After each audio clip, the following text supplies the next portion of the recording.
अंजलि ने अपनी सास सुशीला देवी के लिए चाय की प्याली में चीनी की मात्रा को लेकर एक गहरी मानसिक गणना पूरी की। ठीक 2.5 चम्मच यह सुरक्षित था।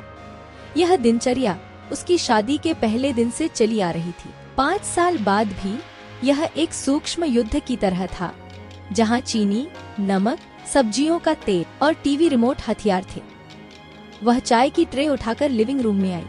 सुशीला देवी सोफे पर सीधी बैठी थीं, जैसे कोई सिंहासन पर बैठी हो। उनकी नजर अंजलि के हर कदम पर थी। ले आई, फाइनली सूरज ढलने को आ रहा है। चाय का नाम सुनकर शाम हो गई।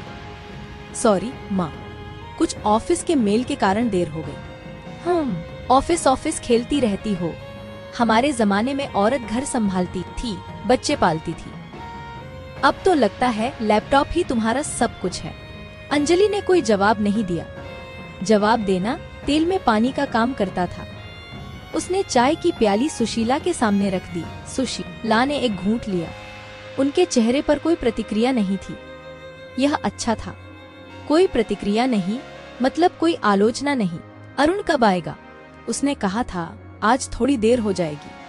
क्लाइंट मीटिंग है। तुम्हारी मीटिंग तो घर पर ही चलती रहती है ना? सुशीला ने कहा, एक हल्की मुस्कान के साथ जो दया से भरी हुई थी। अंजलि ने अपनी चाय की प्याली उठाई और खिड़की के पास जाकर खड़ी हो गई।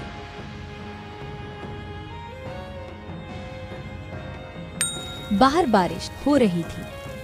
5 साल हो गए थे इस घर में आए हुए, लेकिन कभी कभी उसे लगता था जैसे वो एक ऐसे किले में रह रही है जहाँ की चाबी सिर्फ सुशीला देवी के पास है। अरुण, उसका पति, एक अच्छा इंसान था, लेकिन वह इस युद्ध में तटस्थ रहने की कोशिश करता या कभी कभी माँ के पक्ष में झुक जाता। बस मम्मा ऐसी ही है, तू समझकर चल, यह उसका मंत्र था। उस शाम अरुण जब घर लौटा तो वातावरण और भी भारी हो गया। वह बहुत थका हुआ लग रहा था और चेहरा गंभीर था।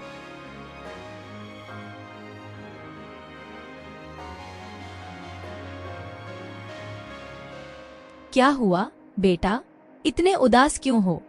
कुछ नहीं मम्मा, बस ऑफिस में कुछ प्रॉब्लम है। क्या प्रॉब्लम? अरुण ने एक गहरी सांस ली। कंपनी डाउनसाइजिंग कर रही है। मेरी जॉब जा सकती है। एक पल के लिए कमरा सन्नाटे से भर गया। सिर्फ बारिश की आवाज सुनाई दे रही थी। क्या तुम्हारी नौकरी पर यह कैसे हो सकता है? तुम तो इतने मेहनती हो। मम्मा, आजकल यह चलन है। परफॉर्मेंस के आधार पर नहीं, कॉस्ट कटिंग के आधार पर लोग निकाले जा रहे हैं। ओ भगवान, हम क्या करेंगे? इस घर का EMI, गाड़ी का किस्त, सब तो तुम्हारे ऊपर ही तो है। उनकी नजर अचानक अंजलि पर टिक गई, जैसे कोई समाधान ढूंढते हुए। अंजलि, तुम्हारी नौकरी है, तुम्हारी सैलरी से तो कुछ हो जाएगा। अंजलि ने महसूस किया कि उसके गले का पानी सूख गया है। माँ, मेरी सैलरी से घर के खर्च और अपनी कार का किस्त ही निकल पाता है। अरुण की सैलरी का हिस्सा बड़ा है, तो फिर क्या होगा? हम सब सड़क पर आ जाएंगे क्या? मम्मा, शांत हो जाओ। अभी कुछ पक्का नहीं है। 1 महीना है, अगले महीने फाइनल डिसीजन होगा। हो सकता है मैं बच जाऊं।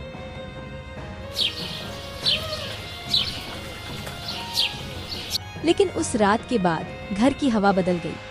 डर ने एक अदृश्य दीवार खड़ी कर दी थी। सुशीला देवी का व्यवहार और भी चिड़चिड़ा हो गया। हर छोटी छोटी चीज, बिजली का बिल, सब्जी का राशन, अंजलि का ऑनलाइन शॉपिंग करना उन्हें एक बड़े संकट का संकेत लगने लगा।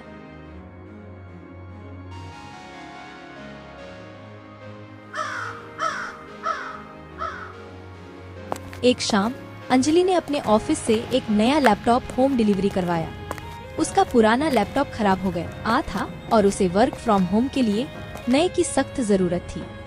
जैसे ही पार्सल आया, सुशीला देवी की नजर उस पर पड़ गई। यह क्या है? मेरा नया लैपटॉप। माँ, पुराना खराब हो गया था। नया लैपटॉप इस वक्त, जब इस घर की रीढ़ की हड्डी टूटने वाली है? तुम नया लैपटॉप खरीद रही हो? तुम्हें कोई शर्म आती है? कोई इंसानियत है। अंजलि का खून खौल उठा। माँ, यह मेरी जरूरत है। मैं अपने पैसे से खरीद रही हूँ। मैं काम करती हूँ, बिल भरती हूँ। तुम्हारे पैसे? तुम्हारे पैसे का मतलब इस घर के पैसे। अरुण के सामने संकट है और तुम। हे भगवान, मैंने कभी नहीं सोचा था कि मेरे बेटे की पत्नी इतनी स्वार्थी होगी। वह शब्द स्वार्थी एक सुई की तरह चुभ गया। अंजलि ने सांस रोककर जवाब देने की कोशिश की। मैं स्वार्थी नहीं हूँ माँ, मैं समझदार हूँ। अगर मैं काम नहीं कर पाऊंगी तो हमारी स्थिति और भी खराब हो जाएगी। छोड़ो ये बहाने, तुम्हें तो बस अपनी चाट देखनी है। मेरा बेटा तनाव में है और तुम नए लैपटॉप पर लाखों रुपया उड़ा रही हो। यह वह समय था जब अरुण अंदर आया। उसने आखिरी कुछ शब्द सुने।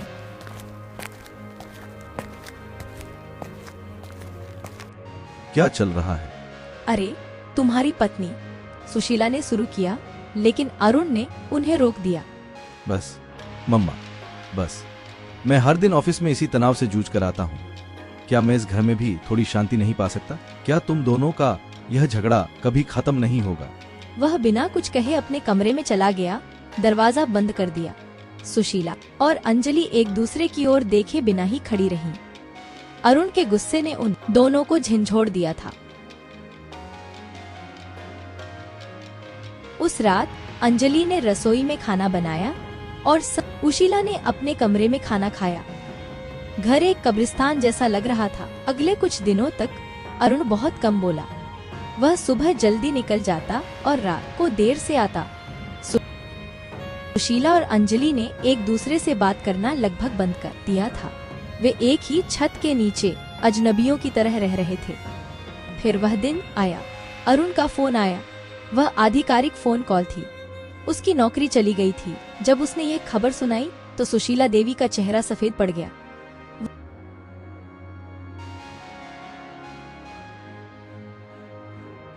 वह बिना एक शब्द कहे अपने कमरे में चली गई और दरवाजा बंद कर लिया। अंजलि ने अरुण को गले लगा लिया, लेकिन उसके अंदर एक डर था कि ये संकट उनके रिश्ते की कमजोर कड़ी साबित होगा। अगले सप्ताह अरुण ने अपनी सेवानिवृत्ति की बचत और अंजलि की बचत से EMI भरा, लेकिन यह एक अस्थायी समाधान था। अरुण ने नौकरी की तलाश शुरू कर दी, लेकिन बाजार की स्थिति खराब थी। एक दिन अंजलि ऑफिस से लौटी तो देखा कि सुशीला देवी रसोई में नहीं थी। वह आम और पर शाम को चाय बनाती थी। अंजलि ने उनके कमरे का दरवाजा खटखटाया। अंदर आओ। सुशीला देवी बिस्तर पर बैठी थी और उनके हाथ में एक पुरानी एल्बम थी। उनकी आंखें लाल थीं। माँ, क्या आप ठीक हैं? मैं ठीक हूँ। ये देखो, अरुण जब 5 साल का था उसके पिता का देहांत हो गया था। मैंने उसे अकेले पाला। कोई नहीं था, न कोई सहारा, न कोई बचतू। मैंने स्कूल में पढ़ाने का काम किया, घर चलाया और उसे पढ़ाया लिखाया। मैंने कसम खाई थी कि मेरा बेटा कभी किसी चीज की कमी महसूस नहीं करेगा। अंजलि चुपचाप बैठ गई। यह पहली बार था जब सुशीला देवी ने अपने अतीत के बारे में इतनी गहराई से बात की थी। और अब मैं उसकी मदद नहीं कर पा रही हूँ। मैं बूढ़ी हो गई हूँ। मेरी पेंशन से सिर्फ मेरे अपने खर्चे निकल पाते हैं। मैं देख रही हूँ कि वह तनाव में है और मैं कुछ नहीं कर सकती, बस बैठकर देख सकती हूँ।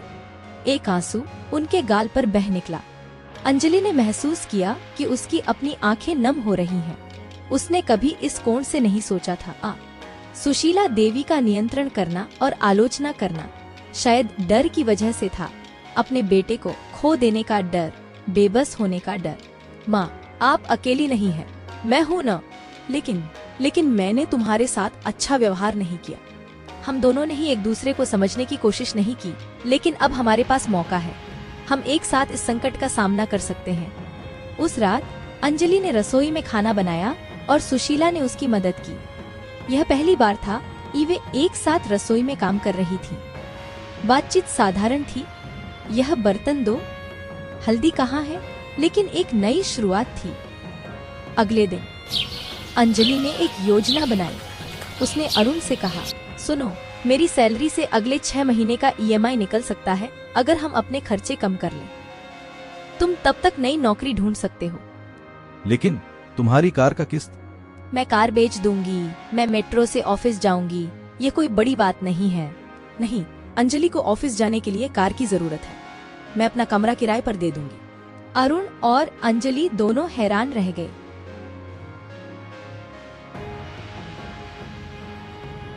मम्मा, आप क्या कह रही हैं? मैं गेस्ट रूम में शिफ्ट हो जाऊंगी। यह कमरा बाहर की तरफ है, अलग से ट्री है, इसे किराए पर दिया जा सकता है, हमें अच्छा किराया मिल जाएगा। लेकिन माँ, नहीं, मैं इस घर की सबसे बुजुर्ग हूँ और मेरी बात मानो। मैंने अपनी जिंदगी में बहुत कुछ देखा है, यह संकट भी टल जाएगा, लेकिन हमें एक साथ रहना होगा, अलग अलग नहीं। यह फैसला अंतिम था। सुशीला देवी ने अपना कमरा खाली कर दिया और छोटे गेस्ट रूम में शिफ्ट हो गई। अरुण के कमरे को किराए के लिए विज्ञापित किया गया।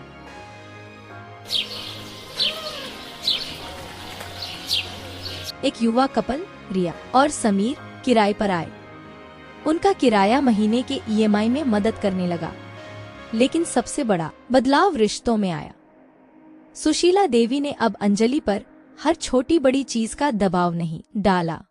वह समझ गई थी कि अंजलि घर और काम दोनों संभाल रही है, और अंजलि ने समझा सुशीला देवी का व्यवहार उनकी चिंता का प्रतीक था। एक शाम अंजलि देर से घर लौटी। ऑफिस में एक महत्वपूर्ण प्रोजेक्ट चल रहा था। जब वो घर में दाखिल हुई तो उसे खाने की खुशबू आई। डाइनिंग टेबल पर खाना लगा हुआ था और सुशीला देवी इंतजार कर रही थी। हाँ, तुम थकी हुई लग रही हो, बैठो खाना खाओ। तुम्हारा वो प्रोजेक्ट कैसा चल रहा है जिसके लिए तुम इतनी मेहनत कर रही थी?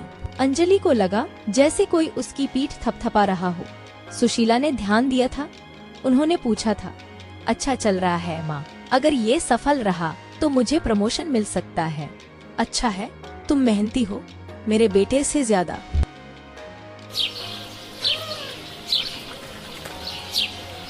धीरे धीरे अरुण को भी एक नई नौकरी मिल गई। हालांकि वह पहले वाली नौकरी जितनी अच्छी नहीं थी, लेकिन यह एक शुरुआत थी। घर की आर्थिक स्थिति में सुधार होने लगा।